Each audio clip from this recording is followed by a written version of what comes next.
मेरा नाम शीला है। मेरी शादी को अभी 1 साल बीत चुका है। मैं अपनी सास और अपने पति के साथ में रहती हूँ। मेरे पति विजय एक बहुत छोटी-सी नौकरी करते हैं। मेरी सास गाँव में प्रधान जी के यहाँ काम करती हैं। हम एक छोटे से गाँव में रहते हैं। मेरी ज़िंदगी बहुत खुशहाल तो नहीं थी, पर ठीक थी। मेरे घर पर सिर्फ़ मेरी सास का राज चलता है। मेरे पति विजय अपनी माँ से बिना पूछे कोई काम नहीं करते। मेरी सास के बिना घर में एक पत्ता तक नहीं हिलता। मेरी सास बहुत ही ज़्यादा खड़ूस है। विजय मेरा पति तो ज़रूर है, लेकिन पति का कोई फ़र्ज़ नहीं निभाता है। हमेशा अपने माँ के पल्लू से बंधा रहता है, क्योंकि घर का ज़्यादा से ज़्यादा खर्च मेरी सास की कमाई से चलता है। इसलिए मेरी सास हमेशा मुझे और मेरे पति को सुनाती रहती हैं। वे मुझे बिल्कुल भी पसंद नहीं करती हैं, लेकिन फिर भी पता नहीं कभी कभी प्यार से बात कर लेती हैं। लेकिन छोटी से छोटी गलती भी अगर हो जाती है तो उसके लिए वे बहुत ताने मारती हैं। मेरी उम्र 26 साल है। मैं देखने में बहुत ही ज़्यादा खूबसूरत हूँ। मेरी बड़ी बड़ी आँखें, मेरा गोरा रंग देखने में मैं किसी मॉडल से कम नहीं लगती। मैं ज़्यादा पढ़ी लिखी नहीं हूँ, लेकिन हाँ, ऐसा भी नहीं कि मैं बिल्कुल पढ़ी लिखी नहीं हूँ। मेरे पति भी बिल्कुल मेरी तरह ही हैं। वह मुझे प्यार तो बहुत करते, लेकिन अपनी माँ से बहुत ज़्यादा डरते हैं, इसलिए कभी खुलकर उनके सामने कुछ नहीं कहते। अगर दिन में कहीं विजय मेरे पास 1 मिनट खड़े भी हो जाए और अगर मेरी सास ने उन्हें देख लिया मेरे साथ, तो पता नहीं क्या क्या बोल जाती हैं। बोलने से पहले सोचती भी नहीं। कहने लगती हैं कि इन दोनों का पेट रात भर में भरता ही नहीं है। जो दिन में भी ये नालायक अपनी बीवी से चिपका रहता है। अरे, हमारी भी शादी हुई है, हमने भी ज़िंदगी गुजारी है, लेकिन मजाल है कि दिन में तुम्हारे पापा मेरे पास आए हों। कुछ शर्म हया होती है, लेकिन तुम दोनों ने तो सारी शर्म बेच खाई। तुम लोग बस हमेशा यही सोचते रहते हो, काम धाम भी कर लिया करो। नालायक कुछ मेरे साथ साथ अपने बेटे को भी बहुत सुनाती थी।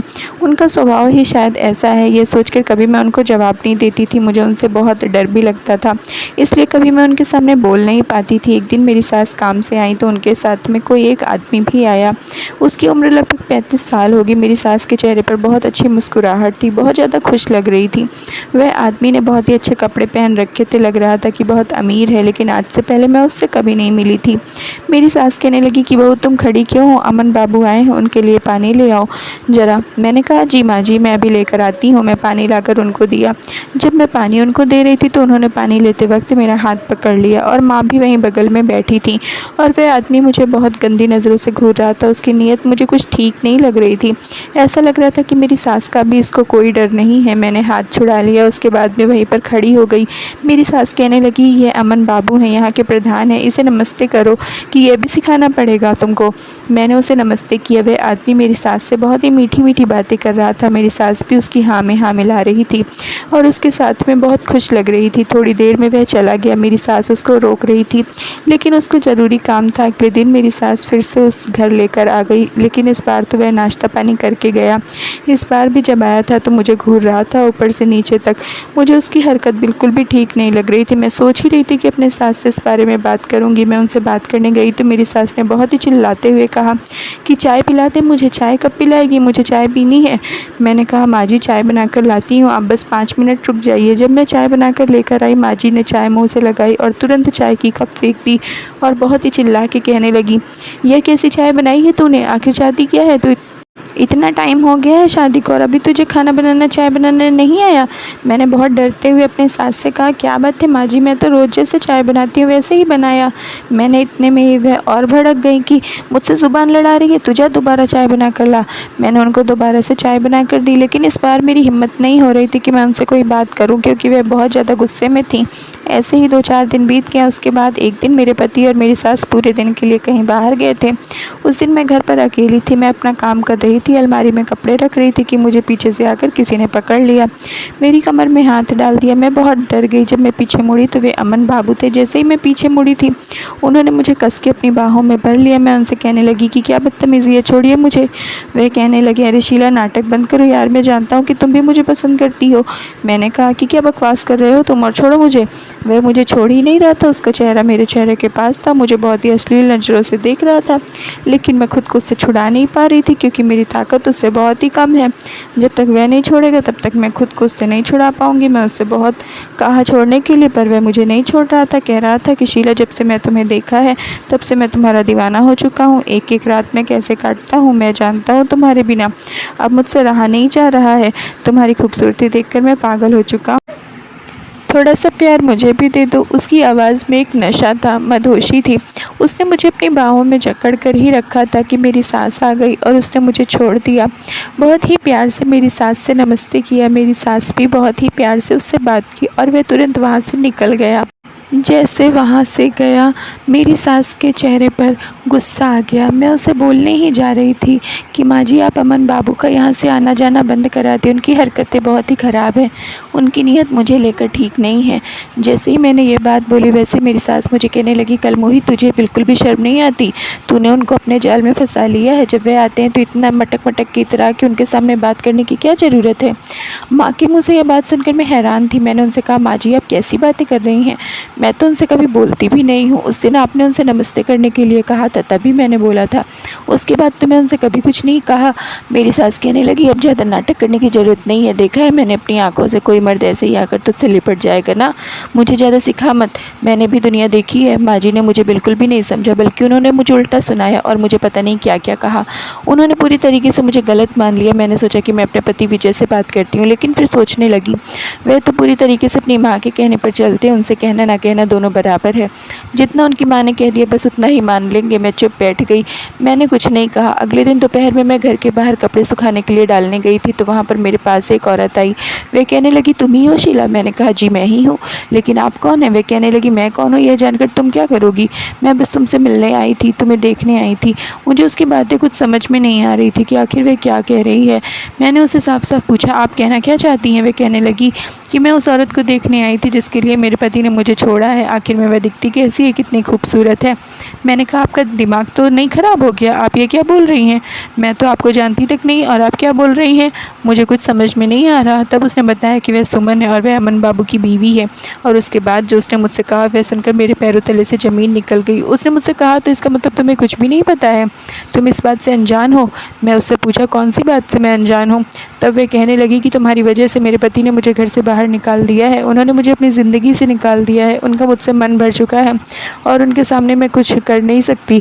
मैं एक मामूली घर की लड़की हूँ और वह इतने बड़े प्रधान, इतने अमीर आदमी, उनको अब तुम पसंद आ गई हो, तुमसे शादी करना चाहते हैं।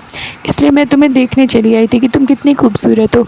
अभी भी मुझे उसकी बात पर यकीन नहीं हो रहा था। मुझे ये बातें बहुत ही अजीब लग रही थी। तब उसने मुझे और भी कुछ बताया। कहने लगी कि तुम्हारी सास ने मेरे पति को तुम्हें बेच दिया है। यह सुनकर मेरे रोंगटे खड़े हो गए। मैंने कहा कि तुम ये क्या बोल रही हो? वह कहने लगी, मैं सच बोल रही हूँ। मुझे मेरे पति ने घर से बाहर निकाल दिया। तो उस वक्त मुझे कुछ समझ नहीं आ रहा था कि आखिर मेरी गलती क्या है। मैं तो अपने पति की दिन रात सेवा करती हूँ, उनकी हाँ में हाँ मिलाती हूँ, तो आखिरकार उन्होंने मुझे घर से बाहर क्यों निकाला? जब मैं घर से बाहर निकाल दी गई, उसके बाद कुछ दिन मैंने अपने पति के ऊपर नज़र रखी। तब मैंने सुना मेरे पति को और तुम्हारी सास को बात करते हुए। मेरा पति तुम्हारी सास से कह रहा था कि चाची, मुझे तुम्हारी बहू शीला बहुत ही पसंद है और मैं चाहता हूँ कि तुम उसे अपने घर से बाहर निकाल दो ताकि मैं उससे शादी कर सकूँ। इसके लिए मैं तुम्हें 3 लाख रुपये देने को तैयार हूँ। तो तुम्हारी सास कहने लगी कि हमारी शीला इतनी भी सस्ती नहीं है, कम से कम 5 लाख रुपये तो देने पड़ेंगे। मेरे पति हंसने लगा और उसने हाँ कह दिया। और इस तरीके से तुम्हारी सास ने तुम्हारा सौदा कर दिया मेरे पति से, और इसीलिए मेरे पति ने मुझे घर से बाहर निकाल दिया क्योंकि अब वह तुमसे शादी करना चाहता है। यह सब सुनकर मेरा दिल टूट चुका था। मेरी आंखों में आंसू आ गया क्योंकि मेरे आगे पीछे कोई नहीं था। मेरे पति और मेरी सास इतना गिर कैसे गए कि उन्होंने मेरा सौदा कर दिया सिर्फ 5 लाख रुपये के लिए। जब मैं घर में गई तब मैंने अपनी सास को मेरे पति से बात करते हुए सुना। मेरे पति के कमरे में चुपके से बात कर रही थी। उससे कह रही थी कि अमन बाबू को तुम्हारी बीवी पसंद है, वह उससे शादी करना चाहते हैं और वह उसकी कीमत पूरे 5 लाख रुपए देने को तैयार हैं। इससे अच्छा मौका नहीं मिलेगा पैसे कमाने का, और इसके जाने के बाद हम तुम्हारी दूसरी जगह शादी कर देंगे। उसमें कौन सी बड़ी बात है, लड़कियों की कमी बिल्कुल भी नहीं है। मेरा पति नहीं मान रहा था, लेकिन मेरी सास के आगे मेरे पति की चलती ही कहाँ थी। मेरी सास ने मेरे पति को भी मना लिया, लेकिन अब मुझसे रहा नहीं गया तो मैं बीच में बोल दिया, वाह माँ जी, आप तो बहुत ही अच्छी सास निकली। आपने तो मुझे बेच ही दिया, पैसों के लिए अपनी बहू का सौदा कर दिया। मेरी बात से वह हैरान थी क्योंकि मैं उनकी सच्चाई जान ली थी। तब वे कहने लगी कि हाँ, मैंने तुम्हें बेच दिया है। पहले मैंने सोचा था कि तुम्हारी कमियां निकाल कर मैं तुम्हें घर से बाहर निकाल दूंगी, लेकिन अब तुम्हें सच्चाई का पता चल चुका है, तो हाँ, मैंने तुम्हें बेच दिया है। मैंने कहा, माँ जी, आपको बिल्कुल भी शर्म नहीं है ये अपनी बहू का सौदा करते हुए, अपने बेटे का घर उजाड़ते हुए? उनके पास कोई जवाब नहीं था, लेकिन मेरे पति से रहा नहीं गया और वे मेरे पास आए।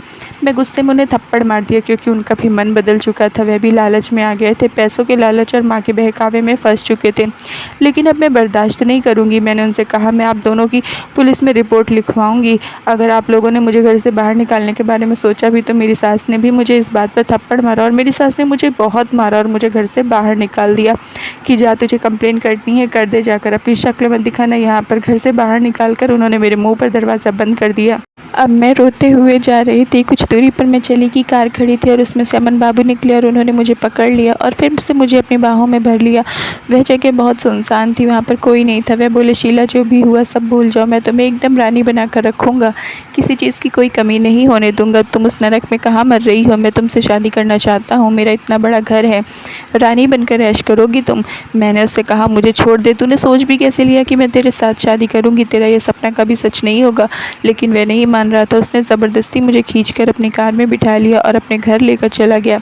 घर ले जाकर उसने मुझे बेडरूम में बंद कर दिया और मेरे एकदम करीब आकर बैठ गया और मेरे चेहरे पर हाथ फेरने लगा, कहने लगा अब चल मेरा दिल बहला, मुझे खुश कर दे, तेरे पास और कोई रास्ता नहीं है।